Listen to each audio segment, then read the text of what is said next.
అందరికీ నమస్కారం. నా పేరు దేవన శ్రీనివాసరావు, కానీ మీ అందరికీ కూడా కోటి శ్రీనివాస్ కింద వినుంటారు. సో మీ అందరికీ నేను గత 3 ఏళ్ళ వరకు నేనే మీకు ప్రత్యర్థిని. ఎందుకంటే మల్లాడి కృష్ణారావు గారికి నా వైపు నుంచి ఎంత వ్యతిరేకత చెయ్యాలో అంత వ్యతిరేకత చేశాను. ఎందుకు చేశాను అంటే నాకు తెలియదు. కేవలం ఏంటంటే నేను ఒక ప్రభుత్వ ఉద్యోగిని. ప్రభుత్వ ఉద్యోగం తర్వాత ఎమ్మెల్యే గొల్లపల్లి శ్రీనివాస్ అశోక్ గారు, అంటే ఇప్పుడు కాబోయే మాజీ ఎమ్మెల్యే గారు యానం రావడం జరిగింది. సో యానం వచ్చిన వెంటనే మాది కాపు కులం. సో నాకు ఎస్సీ కమ్యూనిటీలో కానీ అగ్నికుల సత్యంలో కానీ ఫ్రెండ్స్ ఉన్నప్పటికీ ప్రతి ఒక్కరికి ఎంతో కొంత క్యాస్ట్ ఫీలింగ్ ఉంటుంది కదా. ఆ ఉద్దేశంలో మా కులపాడు అనే ఉద్దేశంతో వెళ్ళాను తప్ప మల్లాడి కృష్ణారావు గారిని గతంలో నేను ఎప్పుడూ కలవలేదు. మల్లాడి కృష్ణారావుకి నాకు ఎటువంటి గొడవలు లేవు.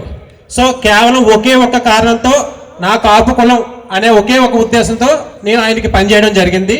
సో ఆ ఎన్నికల్లో నేను బయటకు కనిపించకుండా సోషల్ మీడియా ద్వారా ఆయనకి పనిచేయడం జరిగింది. సో ఆయన నగ్గిన తర్వాత నాకున్న 10 సంవత్సరాల నాలెడ్జ్, అంటే కోర్టులో ఉన్న నా లీగల్ నాలెడ్జ్ కానీ లేకపోతే నాకు తెలిసిన అడ్మినిస్ట్రేటివ్ నాలెడ్జ్తో నా వర్క్ని చూసి ఎమ్మెల్యే గారు వాళ్ళ మావయ్య అయిన ధర్మారెడ్డి గారు ఇద్దరు కూడా నన్ను ఎమ్మెల్యే గారికి అన్అఫీషియల్ పిఏ కింద పెట్టుకోవడం జరిగింది. సో నేను ఆయనకి జెన్యూన్గా నా వైపు నుంచి ఎటువంటి తప్పు లేకుండా నేను ఆయనకు పనిచేయడం జరిగింది. సో ఇలా పనిచేసే క్రమంలో మొట్టమొదటిసారిగా నేను ఎమ్మెల్యే గారికి చెప్పిన పని ఏంటంటే, మన యానంలో ఆయుష్మాన్ భారత్ కార్డు సరిగ్గా పనిచేయట్లేదు. ఆ కార్డు విషయాన్ని చీఫ్ సెక్రటరీ గారికి చెప్పించి, సో సారు నేను కలిపి వెళ్ళి చీఫ్ సెక్రటరీ గారికి ఇచ్చి ఆయుష్మాన్ భారత్ కార్డుని యానంలో అందరికీ రిజిస్టర్ అయ్యేలాగా చేయడం జరిగింది. అప్పుడు చీఫ్ సెక్రటరీ గారు చెప్పిన మాట ఏంటంటే, ఆయుష్మాన్ భారత్ కార్డు ఆంధ్రప్రదేశ్లో రాజీవ్ ఆరోగ్యశ్రీకి రేట్లు ఎక్కువ కడుతున్నారు, ఆయుష్మాన్ భారత్ కార్డులో రేటు తక్కువ అవడం వల్ల హాస్పిటల్ వాళ్ళు యాక్సెప్ట్ చేయట్లేదు, కాబట్టి ఢిల్లీ వెళ్తే దీనికి పని అవుతుందని చెప్పేసి అన్నారు. చాలా మందికి ఇప్పటికీ కూడా మీకు ఆయుష్మాన్ భారత్ కార్డు పనిచేయట్లేదు. నాకు తెలిసి మల్లాడి కృష్ణారావు గారు మళ్ళీ హాస్పిటల్తో మాట్లాడి లేకపోతే ఆయన సొంత డబ్బులతో చేయించడం జరుగుతుంది. కానీ ఈ విషయాన్ని ఎమ్మెల్యే గారు అధికారంలోకి వచ్చినట్టునే మొట్టమొదటిసారిగా నేను ఎమ్మెల్యే గారు వెళ్ళి చీఫ్ సెక్రటరీ గారిని కలవడం జరిగింది. సో ఇక్కడ నేను చెప్పేది ఆయుష్మాన్ కార్డు కోసం కాదు, ఆయన ఏ విధంగా పని చేస్తారు అనే విషయం కోసం చిన్న ఎగ్జాంపుల్ చెప్తున్నాను. సో అందరికీ కూడా హెల్త్ అనేది చాలా చాలా చాలా ముఖ్యం. సో అటువంటి ఆయుష్మాన్ భారత్ కార్డు కోసం చీఫ్ సెక్రటరీ గారు ఢిల్లీ వెళ్ళి మాట్లాడండి అని అంటే, మేము 2021లో చీఫ్ సెక్రటరీ గారిని కలిసింది. ఆల్మోస్ట్ 5 సంవత్సరాలు అవడం జరిగింది. ఢిల్లీ వెళ్ళి ఆయుష్మాన్ భారత్ కార్డు కోసం మాట్లాడడానికి మల్లాడి కృష్ణారావు గారు ఏమైనా చొక్కా పట్టుకు లాగేస్తారా? ఢిల్లీ వెళ్ళి ఆయుష్మాన్ భారత్ కార్డు తీసుకురావడానికి మల్లాడి కృష్ణారావు గారికి ఏమైనా సంబంధం ఉందా? సో ఎటువంటి సంబంధం లేదు. ఆ రోజు నుంచి కూడా ఆయన చెప్పి మాట ఒకే ఒక మాట, మల్లాడి కృష్ణారావు గారు ఆప్ చేస్తున్నారు, మల్లాడి కృష్ణారావు గారు ఆప్ చేస్తున్నారు. మల్లాడి కృష్ణారావు గారు ఆప్ చేసిన మాట వాస్తవే. ఏం ఆప్ చేశారు? గవర్నమెంట్ ప్రభుత్వ ఉద్యోగాల ట్రాన్స్ఫర్ లో ఆయన కావాల్సిన మనుషులు ఎంచుకున్నారు. ప్యాకాట క్లబ్లు ఉన్నాయి మీ దగ్గర. నేను ఇప్పుడు నుంచుని నేను మంచోడిని గొప్పోడిని, నాకు ప్యాకాట క్లబ్కి సంబంధం లేదు అని నేను చెప్పను. సో ప్యాకాట క్లబ్లో ఎమ్మెల్యేతో పాటు 100కి 100% నా పాత్ర కూడా ఉంది. అలాగని చెప్పేసి ప్యాకాట క్లబ్ నేను తప్పని చెప్పను. ఎందుకంటే నేను ఇప్పుడు లా చేస్తున్నాను. లీగల్గా యాజ్ ఏ అడ్వకేట్, కాబోయే అడ్వకేట్ కింద మర్డర్ చేసినవాడు వచ్చినా కూడా కేసు చేయవలసిన బాధ్యత న్యాయవాదికి ఉంటుంది. సో లీగల్గా కోర్టు ఆర్డర్ ప్రకారంగా నడపడం కోసం నేనేం చేయాలో అది చేశాను. కానీ అందరూ అనుకున్నట్టుగా పేకాట క్లబ్బు నా పిల్లల సాక్షిగా, దేవుడి సాక్షిగా నా కాన్సెప్ట్ కాదు. పేకాట క్లబ్ని ఎమ్మెల్యే గొల్లపల్లి శ్రీనివాస్ అశోక్, కాళ్ళ ప్రసాద్ అనే 2 వ్యక్తులు తీసుకొచ్చి పేకాట క్లబ్ని ఏర్పాటు చేయడం జరిగింది. ఏర్పాటు చేసిన తర్వాత క్లబ్ ఆగిపోవడం జరిగింది. ఎందుకు ఆగిపోవడం జరిగింది? మల్లాడి కృష్ణారావు గారు ధర్నా చేయడంతో ఆగిపోవడం జరిగింది. ఆగిపోయిన క్లబ్కి నేను లీగల్గా దాన్ని ముందుకు నడిపించడం మాట వాస్తవం. నేను అలాగే ఈ పేకాట క్లబ్లో వచ్చే డబ్బులు ఎవరైనా ఏ రాజకీయ నాయకులైనా సంపాదించుకోవడం తప్పు లేదు. ఎమ్మెల్యే గారు పేకాట క్లబ్లో సంపాదించుకున్నారంటే నేను దాన్ని ఒప్పుకోను. సంపాదించుకున్న డబ్బుల్ని ఒక రాజకీయ నాయకుడు ఒక 20 కోట్లు సంపాదించుకుంటే కనీసం 10 కోట్ల రూపాయలన్నా కూడా ప్రజలు ఖర్చు పెట్టాలంటారా లేదంటారా? ఆ ప్యాకెట్ డబ్బులతోటే అందరికి ఇళ్ల పట్టాలు ఇస్తానని చెప్పేసి తన కుమారుడు సాక్షిగా చెప్పారా లేదా? సో డబ్బులు వచ్చినాయి, ప్యాకెట్ క్లబ్లు వచ్చినాయి, ఇళ్ల పట్టాలు ఎవరికైనా వచ్చినాయా? సో అక్కడ ఎవరైనా మల్లాడి కృష్ణారావు అనే వ్యక్తి ఆప్ చేసడం జరిగిందా? సొంత డబ్బులతో కొనిస్తానని చెప్పడం జరిగింది. సో ప్యాకెట్ క్లబ్ డబ్బులు వచ్చాయి కానీ కొనివ్వలేదు. సరే, ఇది ప్యాకెట్ క్లబ్కి సంబంధించింది. ముఖ్యంగా ఎమ్మెల్యేకి సంబంధించిన వరకు నేను మాట్లాడవలసిన చాలా మంది ఉన్నారు కాబట్టి రెండు విషయాలు చెప్తాం. అదేంటంటే ఫస్ట్ ఎమ్మెల్యే క్యారెక్టర్. మీరు బాగా ఆలోచించండి. ఎమ్మెల్యే గారికి నాకు ఎటువంటి గొడవ లేదు.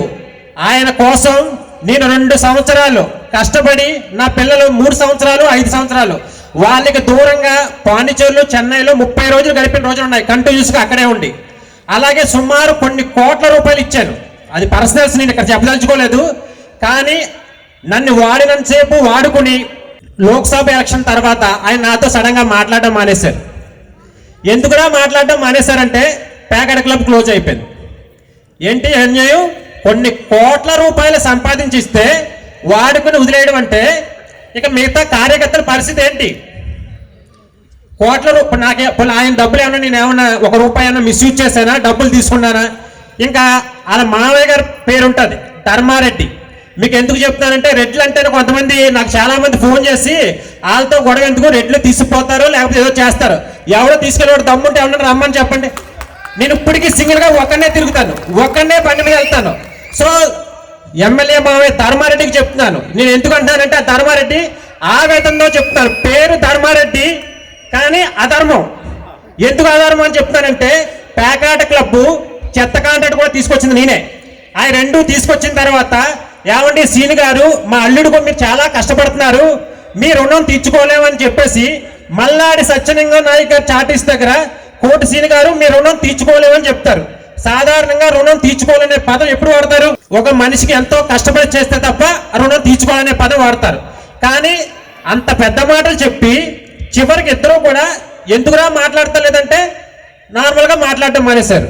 సో నేను అప్పుడు కూడా పెద్ద ఫీల్ అవ్వలేదు. సరే రాజకీయం అంటే ఇంతనేమో వాడికి వదిలేస్తారు అని పెద్ద పట్టించుకోలేదు. సో తర్వాత నేను ఏదో నా పని నేను చేసుకుంటా, మా అబ్బాయికి ఏదో నేను స్కూల్కి తీసుకెళ్తా, అందరూ నేను జాబు డబ్బులు ఎక్కువైపోయినాయి మానేసినేమో అనుకుంటారు. దయచేసి మా చిన్న అబ్బాయికి మాటలు రావు, కొంచెం సైకలాజికల్గా వీక్.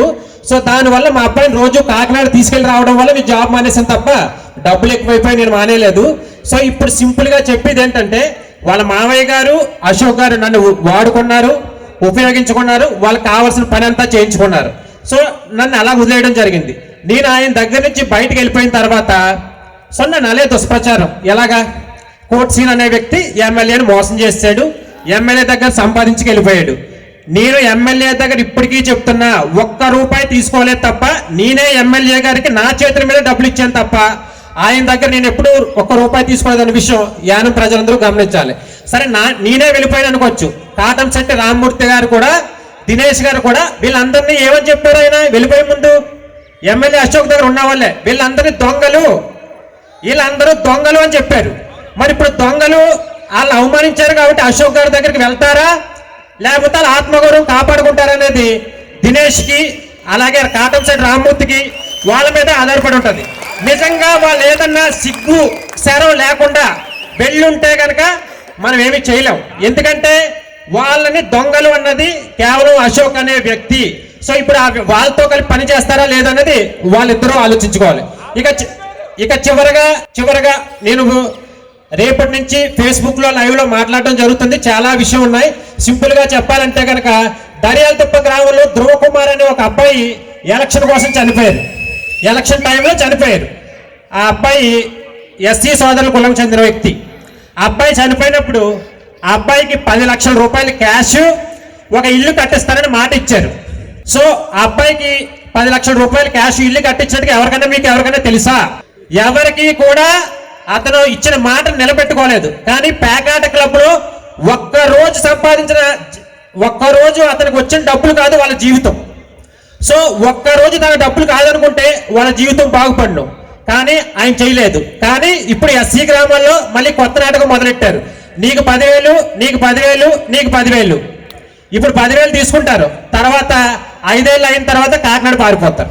ఇంకా ఇంకో విషయం ఏంటంటే అదే దర్యాలతిప్ప గ్రామంలో కన్నీటి సురేష్, ఇంకొక అబ్బాయి పేరు రాజబాబు, గెడ్డం రాజబాబు, వాళ్ళిద్దరూ కూడా ఎవరి మనుషులో కాదు, గొల్లపల్లి శ్రీనివాస అశోక్ గారి మనుషులే.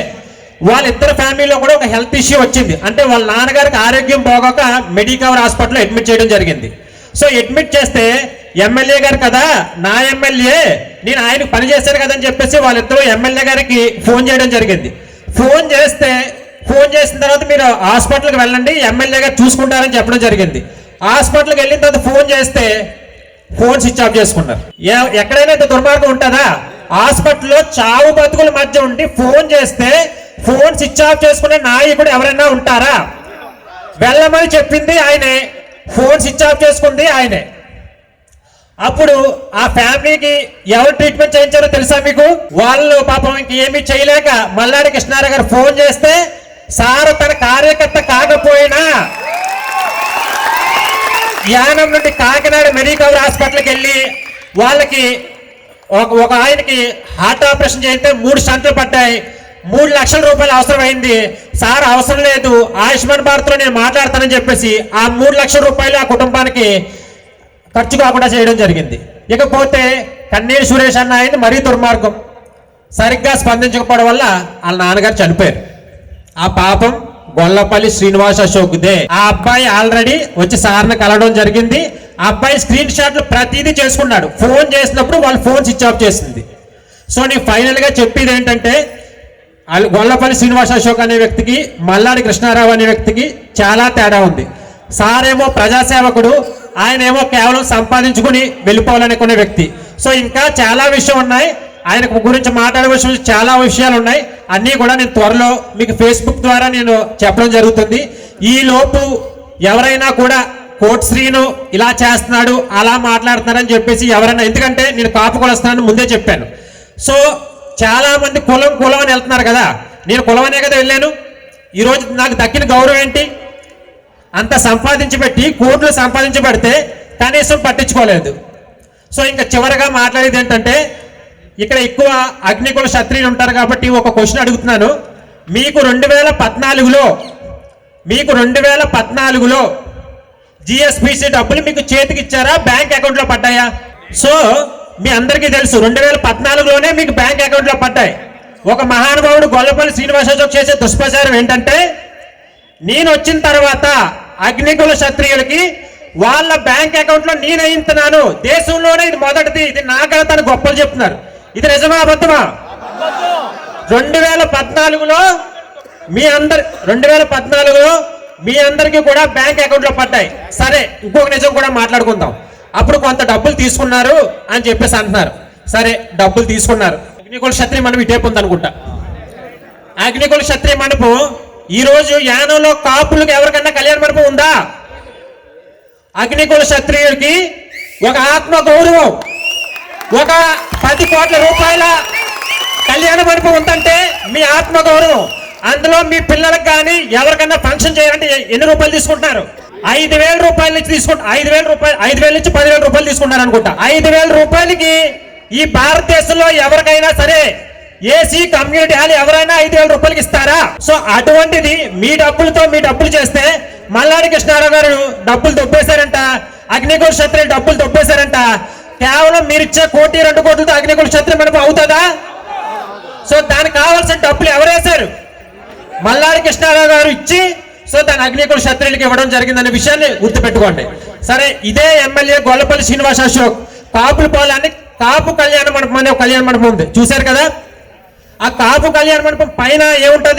మరి కాపుల్లో అంతమంది గొప్పలు ఉన్నారు కదా, పైన షాప్ ఎవరో ఇచ్చినపోయారే? కాపుల్లో ఎంతమంది గొప్పలు ఉన్నారు, గొప్ప నాయకులు ఎంతమంది ఉన్నారు, ఎంతమంది కాపు నాయకులు గొప్పలు ఉన్నారు. సో కాపు కళ్యాణ మండపం ఏంటది? రేకుల షెడ్. సరే, ఈ గొల్లపల్లి శ్రీనివాస అశోక్ అంత ప్రేమ ఉంటే కాపు కళ్యాణ మండపానికి ఎంత నిధులు ఇచ్చారు? ఆయన ఇచ్చింది 0. కాపు కాపు కాపు కాపు కాపు అంట ఆయన ఇచ్చిన డబ్బులు కాపు కళ్యాణ మండపానికి 0. సో ఇప్పుడు ఏదైనా ఎలక్షన్లు వస్తున్నాయి కాబట్టి నేను ఏదైనా 10 లక్షలు ఇస్తాను, 20 లక్షలు ఇస్తానని ఇప్పుడు ఏమైనా చెప్పొచ్చు, కానీ ఇప్పటి వరకు ఆయన చేసింది 0. ఇక చివరగా నేను ఒకే ఒక విషయం చెప్పించదలుచుకున్నాను. మీ అందరికీ తెలుసు ఈడబ్ల్యూఎస్ రిజర్వేషన్. ఈడబ్ల్యూఎస్ రిజర్వేషన్ కోసం నేను కేవలం ఇది కాపు కులస్తులకే చెప్తున్నాను. ఒకవేళ ఇక్కడ ఎవరైనా వీడియో రికార్డ్ చేసినా కూడా చెప్తాను. నేను ఈడబ్ల్యూఎస్ రిజర్వేషన్ కోసం ముందులో కాపులకి ఎక్కువగా ప్రచారం చేసింది నేనే. అయ్యా అందరూ చదవండి, పాండిచేరిలో ఎవరు ఈడబ్ల్యూఎస్ ఉండరు, కేవలం మన కాపులకు మాత్రమే వస్తాయి అని చెప్పింది నేనే. సో చాలామంది ఫస్ట్లో అప్లై చేశారు. మా తమ్ముడు కూడా ఫస్ట్ ఈడబ్ల్యూఎస్లోనే జాబ్ రావడం జరిగింది, తర్వాత జనరల్లో జాబ్ రావడం జరిగింది. ఇప్పుడు మీకు విషయం ఎందుకు చెప్తున్నారంటే, మల్లాడి కృష్ణారావు గారు ఈడబ్ల్యూఎస్ రిజర్వేషన్ కాపులకి వ్యతిరేకం అని ఎలా చెప్తారంటే, ఎమ్మెల్యే ఓపెన్గా ఇలా సమావేశంలో ధైర్యంగా చెప్పరు. ఎవరో ఒకరు వెళ్తారు, అరే వాళ్ళు వచ్చారంటే కనుక అగ్నికుల క్షత్రులు వచ్చేస్తారు, మన కాపులకి అన్యాయం జరుగుతుంది, మన కాపుల రిజర్వేషన్ తీసేస్తారు. ఈడబ్ల్యూఎస్ రిజర్వేషన్ కేంద్ర ప్రభుత్వం ఇస్తే తీసేయడానికి మల్లాడి కృష్ణారావు గారు ఎవరు, లేకపోతే పాండిచేరి ప్రభుత్వం ఎవరు? సో కానీ ఇతని దుష్ప్రచారం ఎలా ఉంటుందంటే, మల్లాడి కృష్ణారావు గారు తీయించేస్తారు. మల్లాడి కృష్ణారావు గారు ఎందుకు తీయిస్తారు? మల్లాడి కృష్ణారావు గారు చెప్పింది ఏంటంటే, కాపుల్లో ఉన్న పేదవాళ్ళకి ఈడబ్ల్యూఎస్ రిజర్వేషన్ రావాలి. కొంతమంది కోట్ల రూపాయల భూములు, కోట్ల రూపాయల ఇళ్ల స్థలాలు ఉండి కూడా వాళ్ళు ఈడబ్ల్యూఎస్లో జాబులు పొందుతున్నారు. వాళ్ళు కాకుండా నిజమైన కాపులకి ఎవరికి జాబ్ వచ్చినా నాకు ఎటువంటి అభ్యంతరం లేదని చెప్పడం జరిగింది. అది వాస్తవం. ఇంకో రెండో విషయం ఏంటంటే, ఇదే కాపు ఈడబ్ల్యూఎస్ రిజర్వేషన్ సంబంధించి సుమారు 30 మందికి వాళ్ళకి భూమి ఎక్కువ ఉన్నా, అంటే ఈడబ్ల్యూఎస్ రిజర్వేషన్ పొందాలంటే కేవలం అతనికి 100 గజాల స్థలం మాత్రమే ఉండాలి. మన యానంలో చాలా మందికి 120 గజాలు 130 గజాల స్థలం ఉండటం జరిగింది. సో దానికి సంబంధించినప్పుడు ఎమ్మెల్యే దగ్గరికి వెళ్ళారు. ఎమ్మెల్యే బేసికల్గా బద్దగస్తుడు. ఎందుకంటే మల్లాడి కృష్ణారావు గారు మీకు తెలుసు, నేను ఎందుకు చెప్తా అంటే బద్దగస్తుడని. మల్లాడి కృష్ణారావు గారు 4:30కు లేస్తారు. ఆయన ఇంటి దగ్గర ఒక 20-30 మంది ఉంటారు. ఎమ్మెల్యే అనే వ్యక్తి ఉదయం 11:30కు లేస్తారు, 3 గంటలకు ఆఫీస్కి వెళ్తారు, 5 గంటలకు కాకినాడ వెళ్తారు. ఇలా వెళ్తే ప్రభుత్వ సమస్యలు ఎప్పుడు పరిష్కారం అవుతాయి? మల్లాడి కృష్ణారావు గారు ఏమో ఫైల్ పట్టుకుని ప్రతి ఆఫీస్కి వెళ్తారు. ఈయనేమో ఒక లెటర్ ఇచ్చి అయిపోయింది, నేను లెటర్ ఇచ్చేసాను, నా వల్లే జరిగింది. ఇప్పటి వరకు లెటర్లు ఇస్తే భారతదేశంలో ఎన్ని సమస్యలు పరిష్కారం అవుతాయి కేవలం లెటర్ల ద్వారా? అంటే ఒక సమస్యని పరిష్కరించాలి అంటే కనుక మల్లాడి కృష్ణారావు లాగా కంటిన్యూస్గా ఫాలోఅప్ చేయాలి. అంతే తప్ప ఒక్కసారి ఒక లెటర్ ఇచ్చాను ఆఫీస్లో అయిపోయిందంటే జరగదు. ఇక ఈడబ్ల్యూఎస్ రిజర్వేషన్కి వస్తే నేను 30 మందికి రాలేదని చెప్పాను కదా, ఆ 30 మంది ఈడబ్ల్యూఎస్ వ్యక్తులకి జాబు, అదే వాళ్ళకి ఈడబ్ల్యూఎస్ సర్టిఫికేట్ వచ్చేలా చేసింది మల్లాడి కృష్ణారావు గారు తప్ప గోళ్ళపల్లి శ్రీనివాస అశోక్ గారు కాదు. నేను చెప్పింది అబద్ధం అయితే కాపు కులంలో ఉన్న ఈడబ్ల్యూఎస్ సర్టిఫికేట్ పొందిన వాళ్ళని అడగండి. అంతే తప్ప ఏదో బుర్ర జల్లుతున్నావు, బుర్ర జల్లితే బురద మల్లాడి కృష్ణారావుకి అంటుపోద్ది అని ఆలోచించొద్దు. ఇంకో విషయం కాపులకు కూడా ముఖ్యంగా చెప్పేది ఏంటంటే, మా కులపోడు అని మీరు వెళ్ళండి, తప్పులేదు. మీరు వెళ్ళారు అంటే కనుక 2000 జాబులు నోటిఫికేషన్ తీయడం జరిగింది. 2000 జాబుల్లో కనకాలపేటలో సుమారు 200 మందికి వచ్చే అవకాశం ఉంది. మీరు పొరపాటున కాంగ్రెస్ గవర్నమెంట్కి కానీ ఓటేసి నా కులపోడని మీరు వెళ్ళారా? పైగా కాంగ్రెస్ గవర్నమెంట్ వచ్చిందా? 100% కాంగ్రెస్ గవర్నమెంట్ రాదు, కానీ వచ్చిందే అనుకుందాం. ఈ 2000 పోస్టులు కూడా తీయరు, మీ పిల్లలకి ఎటువంటి పోస్టులు కూడా రావనే విషయం గుర్తుపెట్టుకోండి. కాంగ్రెస్ ప్రభుత్వం కానీ వస్తే మీకు ఆడవాళ్ళకి ఇప్పుడు 2500 రూపాయలు పడుతున్నాయి. అమ్మా మీకు 2500 రూపాయలు పడుతున్నాయమ్మా. కొంతమంది పశువు కాటోళ్ళకి 1000 రూపాయలు అని చెప్పారు, అది ఇంకా రాలేదు. ఈ గవర్నమెంట్ రాగానే 1000 రూపాయలు వస్తాయి. కానీ మళ్ళీ చెప్తున్నా, అలాంటి 10 గారు చెప్పారు, మల్లాడి కృష్ణారావు గారికి 6000 మెజార్టీ రావడం ఖాయం. కానీ అటువైపు వ్యక్తులు కాంగ్రెస్ నగ్గుద్ది అన్నప్పుడు నేను వాళ్ళతో వాదించకుండా కాంగ్రెస్ నగ్గుతుంది అనుకుందాం, కాంగ్రెస్ నగ్గేసిందే అనుకుందాం. ఏం చేస్తారు? ఇంకో కిరణ్ బేడిని వేయించారా? నల్లబుడ వాళ్ళు పైకి ఎగరేసుకుంటారా? రోడ్లు వేయించగలరా? మీకు బియ్యం వస్తాయమ్మా? బియ్యం వచ్చినాయి. అప్పుడు మరి బియ్యం రానప్పుడు, మన తినడానికి బియ్యం లేనప్పుడు, పిల్లలకు ఉద్యోగాలు లేనప్పుడు అటువంటి ప్రభుత్వం మనకు ఎందుకు? ఇప్పుడు కాంగ్రెస్ ప్రభుత్వం కాదు, బీజేపీ ప్రభుత్వం కాదు, కానీ మనకు కావాల్సింది యానంలో ఉపయోగపడే ప్రభుత్వం. అది ఎన్ఆర్ కాంగ్రెస్ ప్రభుత్వం. కేవలం సెంట్రల్ గవర్నమెంట్ లో ఏ ప్రభుత్వం అయితే ఉందో ఆ ప్రభుత్వంతో పాండిచేరిలో పనులు అవుతాయనే విషయం మహిళలందరూ గ్రహించాలి. మహిళలందరూ మీ అందరూ చెప్పవలసిన విషయం ఏంటంటే, కొంతమంది యూత్ ఈరోజు మందు పోస్తే తాగేసి ఎమ్మెల్యే వెనకాల జై కొడతారు. వాళ్ళు ఎవరు కృష్ణారావు గారి మనుషులు కాదు, మళ్ళీ ఇప్పుడు ఎమ్మెల్యే దగ్గరికి వెళ్తున్నారంటే అందరూ అనుకుంటున్నారు, ఫోటోలు పెడుతున్నారు, నేను ఎమ్మెల్యేతో కలిసిపోయాను ఎవరాళ్ళు ఎమ్మెల్యే అసమర్థ పాలన చూసి ఈ 5 ఏళ్ళలో వెళ్ళిపోయిన వాళ్ళు వేలలో ఉన్నారు. ఇప్పుడు నువ్వు మహా అయితే 20 రోజుల్లో ఎంతమంది తీసి తెచ్చుకుంటావు? 20 రోజుల్లో తీసి తెచ్చుకుంటే 1000 మంది తీసి తెచ్చుకుంటావు. మల్లాడి కృష్ణారావు గారు మనిషి, ఒక్క మనిషి చెక్కు చెదరలేదు. సో పోయింది నీ మనుషులే, తీసి తెచ్చుకునేది నువ్వే మనుషులు. కానీ నేను మహిళలకు చెప్పేది అంటే, అమ్మ మీకు 2500 రూపాయలు వస్తున్నాయి కాబట్టి మీ ఇంట్లో ఉన్న మీ బంధువులకి, మీ చుట్టుపక్కల వాళ్ళకి, మీ పిల్లలకి చెప్పండి, కాంగ్రెస్ ప్రభుత్వం వస్తే 2500 రూపాయలు ఆగిపోతాయి. నేను మీకు బెదిరించడానికి చెప్తులేదు. ఎందుకు చెప్తానంటే కేంద్ర పాలిత ప్రాంతం 3000-4000 కోట్ల రూపాయలు మన పాండిచేరి ప్రభుత్వానికి ఇస్తుంది. మనం కాంగ్రెస్ ని గెలిపిస్తే పైన ఉన్న బీజేపీ ప్రభుత్వం ఎందుకు చెయ్యాలి? చేస్తారా? ఓడిపోయిన ప్రభుత్వం చేస్తుందా? సో కాబట్టి దయచేసి ఈ సంక్షేమ పథకాలు కొనసాగాలన్నా, మీ పిల్లలకి జాబులు కొనసాగాలన్నా, ఇప్పుడు ఏదైతే ముఖ్యమంత్రి రంగస్వామి గారు అలాగే మల్లాడి కృష్ణారావు ఆధ్వర్యంలో ఎన్ఆర్ కాంగ్రెస్ కూటమి ఏదైతే ఉందో దాన్ని గెలిపించుకోండి, మీ పథకాలు కొనసాగించండి. టూరిస్ట్ లాగా ఆల్రెడీ కాకినాడ నుంచి వచ్చే వ్యక్తిని నమ్మొద్దు. మళ్ళీ ఒక నగ్గరు ఒకవేళ నిజంగా ఆయన పోటీ చేసి ఆయన ఓటు వేసినా కూడా మీరు మళ్ళీ మల్లాడి కృష్ణారావు గారి దగ్గరికి రావడానికి ఆలోచించాలి.